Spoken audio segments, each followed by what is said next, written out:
ऐका जीवती मातेची कहाणी। आटपाट नगर होतं, तिथं एक राजा होता। त्या राजाला मुलगा नव्हता। तेव्हा राणीनं एका सुईणीला बोलावून आणलं. अगं सुईणी, मला नाळवारीसुद्धा एक मुलगा गुपचूप आणून देशील का? मी तुला पुष्कळ द्रव्य देईन. सुईणीनं ही गोष्ट कबूल केली। ती त्या तपासावर राहिली। गावात एक गरीब ब्राह्मणाची बाई गर्भार राहिली। तेव्हा ती सुईण तिच्या घरी गेली आणि तिला सांगू लागली, अगं बाई, तू गरीब आहेस, तुझं बाळंतपणाचं पोट दुखू लागेल तेव्हा मला कळव, मी तुझं बाळंतपण अगदी फुकट करीन. तिने होय म्हणून सांगितलं. नंतर ती सुईण राणीकडे आली. बाईसाहेब, आपल्या नगरात एक गरीब ब्राह्मणाची बाई गरोदर आहे. तिला नुकताच 2रा महिना लागला आहे. लक्षणं तर सर्व मुलाचीच दिसतायत. तेव्हा आपल्या घरापासून तिच्या घरापर्यंत कोणालाही कळणार नाही असं एक गुप्त भुयार तयार करा. आपल्याला काही दिवस गेल्याची अफवा उठवा. मी तुम्हाला नाळवारीचा मुलगा आणून देईन. असं ऐकल्याबरोबर राणीला मोठा आनंद झाला आणि जसे जसे दिवस होत गेले त्याचप्रमाणे तिने डोहाळ्याचं नाटक केलं. पोट मोठं दिसण्याकरता त्याच्यावर लुगड्याच्या घड्या बांधल्या आणि सुईणीने सांगितल्याप्रमाणे भुयारही तयार केलं. 9 मास भरताच बाळंतपणाची तयारी केली. इकडे ब्राह्मणीबाईंचं पोट दुखू लागलं. सुईणीला बोलावणं आलं. त्याचबरोबर तुम्ही पुढं व्हा, मी येते म्हणून सांगितलं. तशीच ती धावत धावत राणीकडे गेली. पोट दुखण्याचं ढोंग करायला तिनं राणीला सांगितलं. नंतर ब्राह्मणाच्या घरी गेली. बाई, तुझी ही पहिलीच खेप आहे. डोळे बांधलेस तर तू भिणार नाहीस आणि नाही बांधलेस तर तुला भीती वाटेल, असं सांगून तिने तिचे डोळे बांधले. ती बाळंतीण झाली.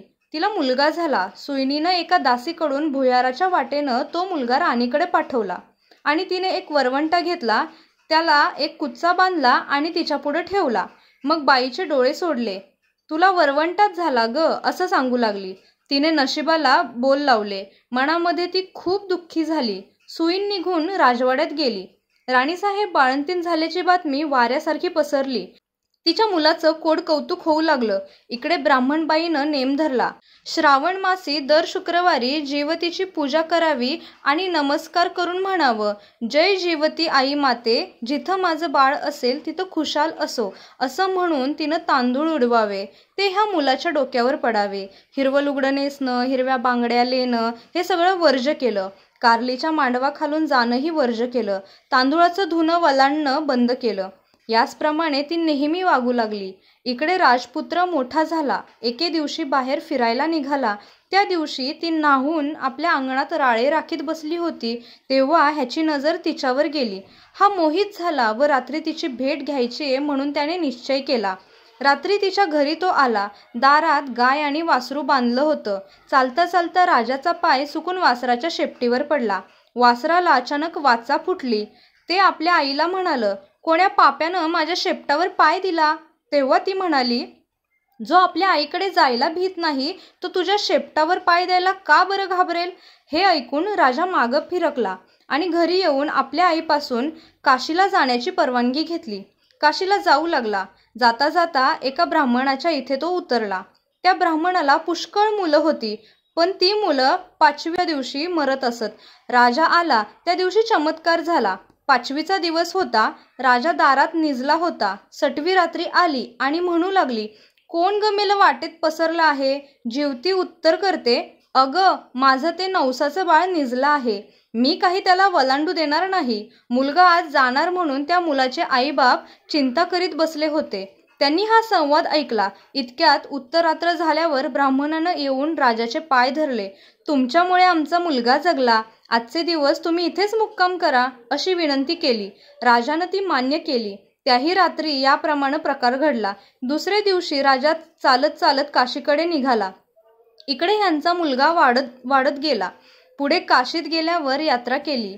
गयावर्जनाची वेळ आली. पिंड देतेवेळी ते घ्यायला 2 हात वर केले. असं होण्याचं कारण त्यानं ब्राह्मणाला विचारलं. ते म्हणाले, बाळ, घरी जा. साऱ्या गावातल्या बायका पुरुषांना जेवायला बोलव, म्हणजे याचं कारण तुला समजेल. मनाला मोठी चुटपुट लागली. घरी आला. मोठ्या थाटानं मावंद केलं. त्या दिवशी शुक्रवार होता. गावात ताकीद दिली, घरी कोणीही चूल पेटवू नये, सगळ्यांनी जेवायला यावं. ब्राह्मणीला मोठं संकट पडलं. राजाला निरोप धाडला, मला जीवतीचं व्रत आहे, माझे नेम तर पुष्कळ आहेत, ते पाळले तर मी येईन जेवायला. राजानं कबूल केलं. तिथे तांदूळाचं धुणं होतं, ते काढून सारवून त्यावरून ती आली. हिरव्या बांगड्या भरल्या नाहीत, कारल्याच्या मांडवा खालून गेली नाही. दरवेळेस जिथं बाळ असेल तिथं खुशाल असो असं ती मनोमन म्हणत राहिली. पुढे पानं वाढली, मोठा थाट जमला.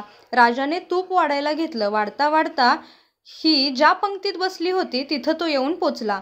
तिला तूप वाढू लागला आणि जणू ईश्वरी चमत्कारच झाला. बाईला प्रेम सुटून पाना फुटला. तिच्या स्तनांतून दुधाच्या धारा फुटल्या. ह्या त्याच्या तोंडावर उडाल्या. तो हातची तपेली खाली ठेवून रुसून निजला. काही केल्या उठेना. तेव्हा आई गेली, त्याची समजूत करू लागली. तो म्हणाला, असं होण्याचं कारण काय आहे ग?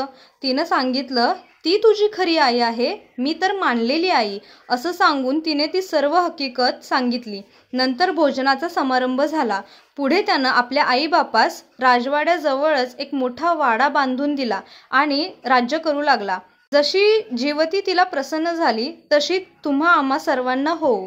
ही 60 उत्तराची कहाणी 5 उत्तरी सुफळ संपूर्ण. जय देवी जय जीवती जननी, सुखी ठेवी संतती विनंती तव चरणी. श्रावण एतांची आणू प्रतिमा, गृहांत स्थापुनी करू पूजना. आघाडा दुर्वा माळा वाहूया, अक्षता घेऊनी कहाणी सांगूया. जय देवी जय जीवती जननी, सुखी ठेवी संतती तव विनंती. पुरणपोळीचा नैवेद्य दाऊ, सुवासनींना भोजन देऊ. सणे हळदी कुंकू दूधही देऊ, जमुनी आनंदे आरती गाऊ. जय देवी जय जीवती जननी, सुखी ठेवी संतती विनंती. सटवीची बाधा होई बाळांना, सोडविसी त्यातून तूच तयांना. यासाठी तुझला करीते प्रार्थना, पूर्ण ही करी माझी मनोकामना. जय देवी जय जीवती जननी, सुखी ठेवी संतती विनंती. तुझी या कृपेने सौख्य नांदू दे, वंशाचा माझा वेल वाढू दे. सेवा हे व्रत नित्य घडू दे, मनीचे हेतू पूर्ण होऊ दे. जय देवी जय जीवती जननी, सुखी ठेवी संतती विनंती. आपण सर्व मातांनी मिळून उद्या जीविता मातेची मनापासून मनोभावे पूजा करूया आणि आपल्या मुलांच्या दीर्घायुष्यासाठी, त्यांच्या रक्षणासाठी मातेकडे प्रार्थना करूया. तर झालेली सेवा स्वामी महाराजांच्या चरणी अर्पण करते आणि इथेच थांबते. भेटूया पुन्हा एकदा एका नवीन व्हिडिओमध्ये. धन्यवाद. श्री स्वामी समर्थ.